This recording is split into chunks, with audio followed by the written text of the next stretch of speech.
मित्रांनो, आपल्याला माहिती आहे की नुकतीच म्हाडाच्या मुंबई मंडळाची जवळजवळ 2640 घरांची लॉटरी आलेली आहे आणि आपण पाहिलेले की या घरांची किमती ह्या खूप जास्त प्रमाणात वाढल्याचं दिसून येत आहे. कालपासून अनेकांनी मेसेज केले, अनेक जण सांगतायत, त्याच्यावर आपण रात्री व्हिडिओ सुद्धा बनवलेला आहे. पण आज मित्रांनो आपण प्रॉपरली माहिती पाहूया की नेमका ह्या घरांच्या किमती संदर्भात खरंच किमती का वाढलेल्या आहेत, या संदर्भात म्हाडाचं काय म्हणणं आहे, काय अपडेट आलेले म्हाडाकडून या किमती संदर्भात. कारण कालच पत्रकारांनी प्रश्न म्हाडाला केला होता, मग आज त्यांचं स्पष्टीकरण दिलेलं आहे. कालच ते स्पष्टीकरण दिलेलं आहे. नेमकं म्हाडाकडून काय स्पष्टीकरण आलेलं आहे आणि पुढे भविष्यामध्ये या घरांच्या किमती कमी होतील का वाढतील, बरं याच्यावरती पर्याय काय आहे, आपण रात्रीच्या व्हिडिओमध्ये पाहिलं की पर्याय काय आहे, तो त्याची अंमलबजावणी केली जाऊ शकते का, या संदर्भात आज आपण थोडक्यात माहिती जाणून घेणार आहोत. नमस्कार मित्रांनो, कसे आहात सगळे, मजेत ना? स्वागत आहे आपल्या सर्वांचं या युट्यूब चॅनलवरती, ज्याचं नाव आहे RK प्रॉपर्टी न्यूज.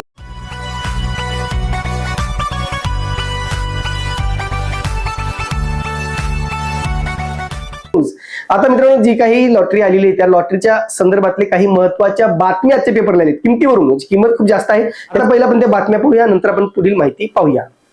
आता बघा बातमी काय, बघा महाराष्ट्र टाइम्स या वृत्तपत्रामध्ये आलेली आहे.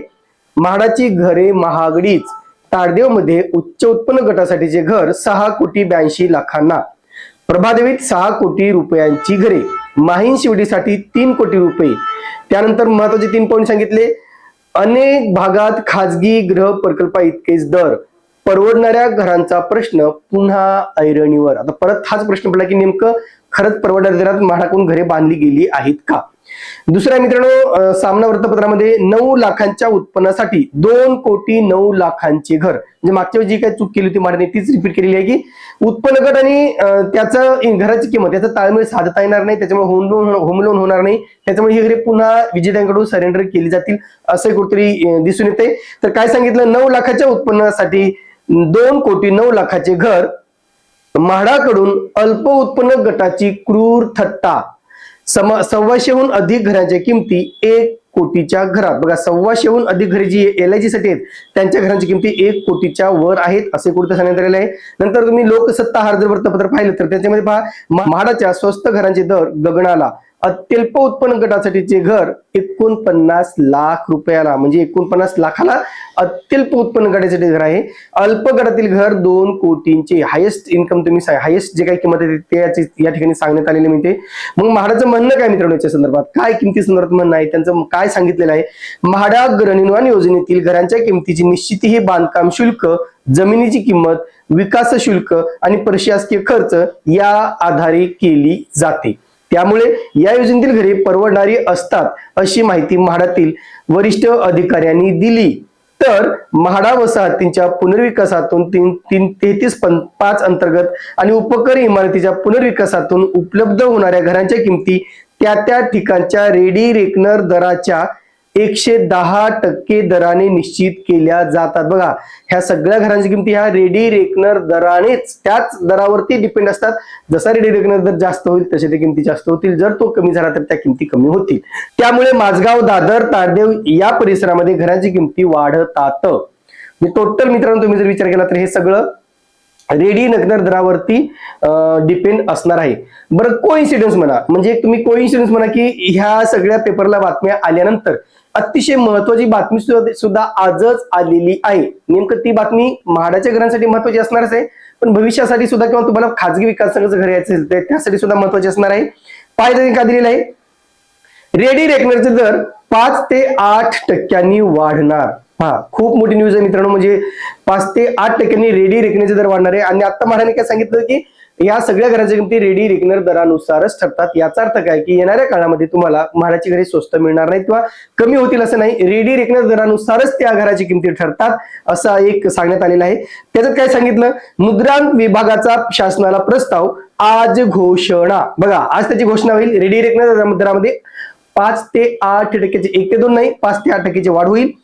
सदनिका घराची किमती वाढण्याची शक्यता, म्हणजे आता जे घरे मिळत आहेत ना मित्रांनो ती स्वस्त आहेत, येणाऱ्या काळामध्ये घरं महाग होणार आहेत. म्हणजे आज जी घरे तुम्हाला मिळत आहेत म्हणजे प्रायव्हेटचे असतील, म्हाडाचे असतील किंवा कुठले असतील, ती आता ज्या किमती आहेत त्या आता कमी होतील असं अजिबात नाही, तर त्या उलट वाढत जातील असं एकंदरीत या बातमीवरून दिसून येतं. कारण जर तुम्ही आपण फक्त म्हाडाचा विचार केला तर कालच्या भागात सुद्धा मी सांगितलं होतं की मी याच्या संदर्भात मी माहिती घेईन, ह्या किमती का वाढलेल्या आहेत, का एवढ्या मोठ्या प्रमाणात किमती वाढलेल्या आहेत, का आवाक्याच्या बाहेर गेलेल्या आहेत, किंवा का लोक सर्वसामान्यांच्या खिशाला पडतील या दरामध्ये ह्या किमती का नाहीयेत, या संदर्भात मी लवकरच माहिती घेईन असे सांगितलं होतं. तर हे म्हाडा लॉटरी 2026 मुंबई 2640 घरे उपलब्ध. मुंबईत स्वतःचे घर मिळवण्याची सुवर्ण संधी. तज्ज्ञ मार्गदर्शनासह ऑनलाईन अर्ज करा. जलद आणि विश्वसनीय सेवा उपलब्ध. आपले सरकार ऑनलाईन डिजिटल महा ई सेवा केंद्र नेरूळ. मालक श्रीमती वंदना विनोद झुंगारे. केंद्र पत्ता गाळा क्रमांक 15 जनता मार्केट सेक्टर 3 नेरूळ नवी मुंबई. संपर्क क्रमांक 9987772424 8850772424. हे सगळे अपडेट मित्रांनो येणं अपेक्षित होतं की नेमका का किमती वाढलेल्या आहेत. तर त्या ठिकाणच्या रेडी रेकनर दरानुसार रेडी रेकनर दराच्या 110, लक्षात घ्या काय आहे तिथे, रेडी रेकनर दराच्या 110% दराने निश्चित केल्या जातात.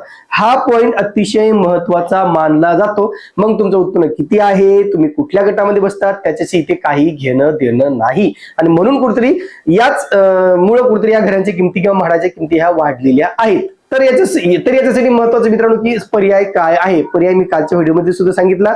जर हे उत्पन्न गट कार्पेट एरियानुसार न ठरवता, जर हे उत्पन्न गट कार्पेट एरियानुसार न ठरवता किमतीनुसार ठरवले तर नक्कीच ही घरे परवडणारी ठरू शकतात. आता या ठिकाणी आपल्याला माहिती आहे मित्रांनो, ज्या घरांची किंमत किंवा ज्या घरांचा कार्पेट एरिया 30 स्क्वेअर मीटर पर्यंत आहे, लक्षात घ्या 30 स्क्वेअर मीटर अर्थातच 300 स्क्वेअर फीट पर्यंत आहे, 310 स्क्वेअर फीट पर्यंत आहे, अशी घरे ईडब्ल्यूएस उत्पन्न गटासाठी उपलब्ध केली जातात. ज्या घरांचा कार्पेट एरिया 30 ते 60 म्हणजे काय, तर जवळजवळ 300 ते 600 स्क्वेअर फूटच्या मध्ये आहेत, त्या घरांची किंमत ती घरे सगळी अल्प उत्पन्न गटासाठी उपलब्ध केली जातात. ज्या घरांचा कार्पेट एरिया 60 ते 90 म्हणजे 60 स्क्वेअर फूट ते 60 स्क्वेअर मीटर ते 90 स्क्वेअर मीटर अर्थातच तुमचं 600 ते 900च्या दरम्यान ज्या घरांचे कार्पेट एरिया असतो 600 स्क्वेअर फूट ते 900 स्क्वेअर फीट अशी घरे ही एमआयजी उत्पन्न गटासाठी उपलब्ध केली जातात. आणि ज्या घरांचा कार्पेट एरिया 90 स्क्वेअर मीटर पेक्षा जास्त आहे अशी घरे ही एचआयजी अर्थातच उच्च उत्पन्न गटासाठी उपलब्ध केली जातात. म्हणजे काय, तर 900 स्क्वेअर फीट पेक्षा जास्त ज्या घरांचा कार्पेट एरिया आहे ती सगळी घरे उच्च उत्पन्न गटासाठी उपलब्ध केली जातात. मित्रांनो, तुम्हाला डोमिसाइल सर्टिफिकेट काढायचं आहे का, तुम्हाला इन्कम सर्टिफिकेट काढायचं आहे का, तुम्हाला तहसील संबंधित काही जरी कामे असतील तर संपर्क करा. आपले सरकार ऑनलाईन डिजिटल महा ई सेवा केंद्र नेरूळ. ओनर मिसेस वंदना विनोद झुंगारे. सेंटर ॲड्रेस शॉप नंबर 15 जनता मार्केट सेक्टर 3 नेरूळ नवी मुंबई. संपर्क क्रमांक 9987772424 8850772424. ही क्लिअर झालं.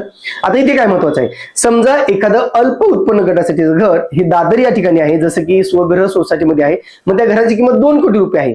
तर अल्प उत्पन्न गटातील अर्जदाराचं उत्पन्नच मुळात लिमिटेड आहे. त्याचं उत्पन्न किती आहे, तर 50,001 ते 75,000. म्हणजे काय, तर तो व्यक्ती 6 लाख ते 9 लाखाच्या दरम्यान उत्पन्न असणार आहे. मग तो व्यक्ती 1.5 ते 2 कोटीचं घर घेऊच शकणार नाही.